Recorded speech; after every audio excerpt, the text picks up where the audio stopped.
Hello viewers, thank you for clicking on my video. Today I want to share certain clips of Candace Owens video that she just published, and she invited one of the rabbis, and his name is Rabbi Barkley, and she made this video because he has published an article and has said things about her that she never said. Here in my hands, I am holding an article that was published by PJ Media.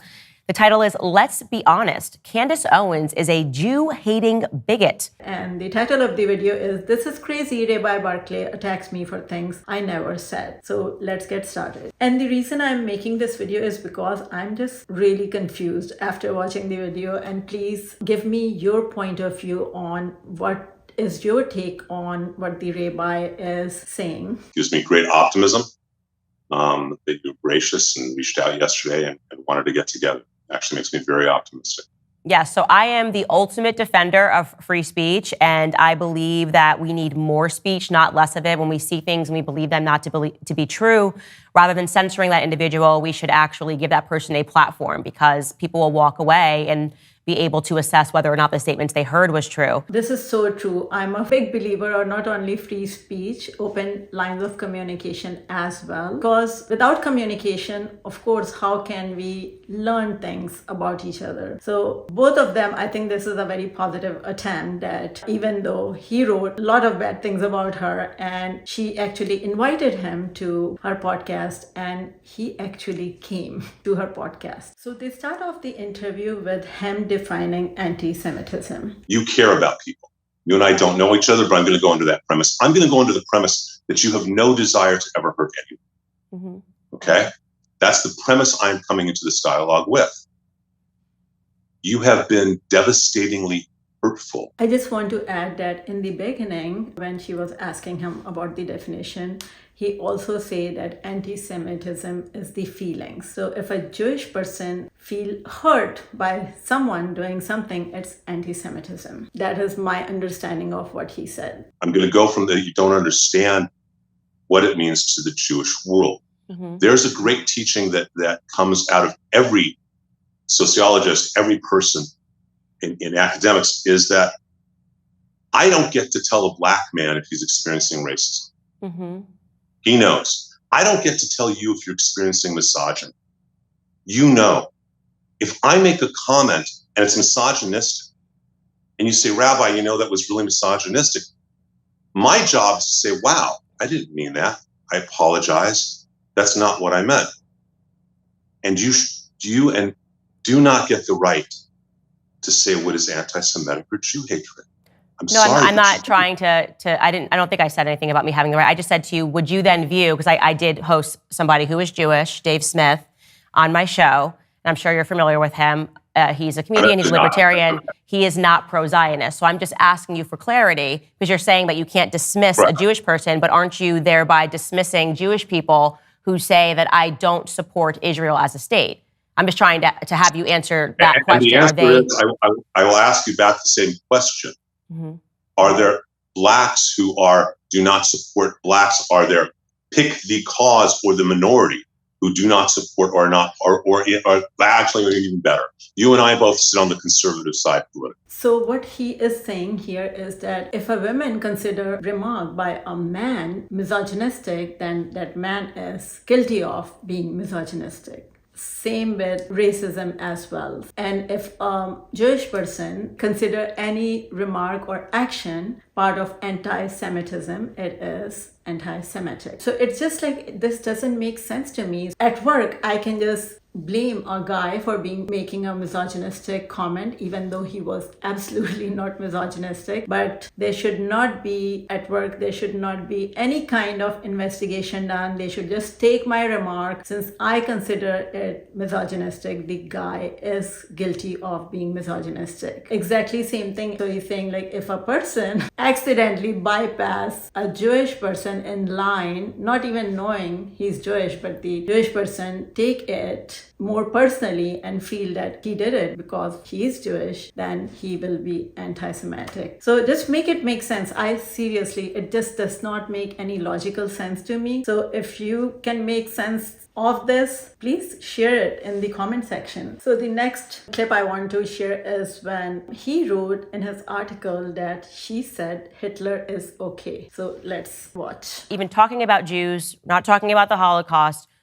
a woman was asking about whether or not it's okay for people today to say that they're nationalist when it's often associated as a dirty word. And what I was saying was that it's wrongly associated with Hitler. I don't believe that Hitler was a nationalist because obviously Hitler invaded Poland. He obviously had ambitions outside of... So what, we have the clip, so we're going to play it. So again, the question that's being asked of me is whether or not nationalism is an okay word to embrace. Let's play the clip so we can hear me and what I actually said. Absolutely. Yeah, I agree. I actually don't have any problems at all with the word nationalism. I think that it gets, the definition gets poisoned by elitists that actually want globalism. Globalism is what I don't want. So when you think about, whenever we say nationalism, the first thing people think about, at least in America, is Hitler.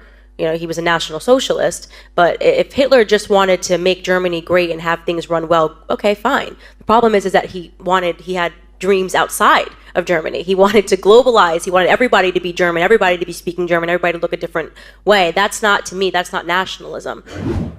She clearly said that she's against Hitler. That's what my interpretation is. She said that nationalism is being poisoned because of Hitler. Of course, poison, extremely negative term, but she doesn't think that he was a nationalist and she doesn't have a problem with nationalism. She has a problem with globalism, and she explained that he was more of a globalist and she has a problem. Like, she just used Hitler in very negative terms. So let's see what he has to say. Does your statement, she publicly said that Hitler was okay, is that an honest statement?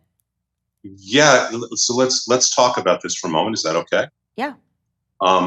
You were asked a question about nationalism. Mm-hmm. You responded with an example of Adolf Hitler. Yes, I said because Americans associate, the reason why they think it's a dirty word is because of Adolf Hitler. You respond, and you have subsequently, and I've seen you subsequently, and I think you even said it at the congressional hearing, you have obviously condemned him for who he was. But you brought Hitler's name into a discussion. Correct. And you justified that this is how America feels or how people feel. And that's your take on it.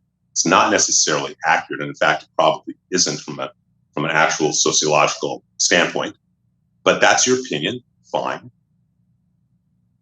But Candace, you put in the same sentence what he did if it just had stayed in Germany was okay. But more importantly, and here's a piece of the anti-Semitism, why bring one of the most evil men of history? She is using him in evil, negative terms. Again, please make it make sense. It does not make sense to me how it becomes an act of anti-Semitism. And this is the last clip we are going to watch. Debunk the idea that, I first want to debunk the idea that I did not, like I in any way said it really wasn't that bad. That statement never came out of my mouth. And I also want to show that actually, contrary to that, I condemned what Hamas did. So let's just show that clip of what I said, and then I want to get to your quotation about academic discussion. Let's just show what I said about Hamas. I have seen every single person, including myself, condemn what happened on October 7th. Because who wouldn't condemn terrorism? It's obvious. Who would not condemn innocent Israelis dying? Okay, tell me, who wouldn't condemn an innocent human being dying? If they don't condemn it, they are evil. So sad when an innocent Palestinian child dies, suddenly this is pro-Hamas, or you need to say, even when you're talking about how sad it is that a child dies, you need to button that statement by saying, but that child was a human shield. So she's again saying that she condemned October 7th, and she condemned Palestinian children dying as well, because you cannot say that they are being used as human shield. That's why their loss of their life doesn't mean much. My response, first off, as a mother, that's not going to be my response as somebody who is about to give birth when I see these images of children involved on both sides of the conflict. I've pointed to the people that are mocking dead Israeli children and said that they are horrific. Here she's saying that Israeli children dying, she really condemned that, and same with Palestinian children. And it is an act of evil. Killing children, period. I think killing human being, period. Now I'm going to get more sensitive, but irrespective of their race, religion, caste, anything, human life is a human life, bottom line. And it is evil. Killing human life, adult, children, elderly, especially if they are civilians, is a form of evils, and it gets more evil if they are elderly or children. People think that you need to be extreme. So people that have become more radical and extreme are perceiving a moderate stance as not enough. And because I was about to say, people can disagree with you or agree with you or whatever, but you certainly don't seem radical on this topic. And I'm going to hold here before you comment on that, because your next sentence, as you just said, she wanted to talk about the depravities of Hamas as an academic discussion. If she is condemning Palestinian child loss, it's like she is pro-Hamas. Condemn Hamas. So we just saw that I did condemn Hamas. And regarding the academic discussion... No, you didn't. I'm sorry, but no, you made a moral equivalency between Hamas and Gaza. I didn't do that. There is no moral equivalency. What Hamas did is evil. She did not do that. She said it is evil. And she actually mentioned act of terrorism. So she did say that they are terrorist group, or whatever they did was an act of terrorism. But you make an equivalency that does not exist in most people's minds, and certainly in no Jews' minds. Okay, so I'm glad that you said that. He's just saying that this is how I am perceiving it. If you are perceiving anything different, please put it in the comment section. He's saying that loss of a Palestinian child life is not equivalent to loss of a Israeli child life. Like I said before, loss of any life is equal, and every life is precious. So it is a really long video, 1 hour video, and I just could not make sense of a lot of things that this rabbi is saying. So if you can make sense of what he's saying, please put it in the comment section. And again, thank you so much for watching my video. I'll see you next time.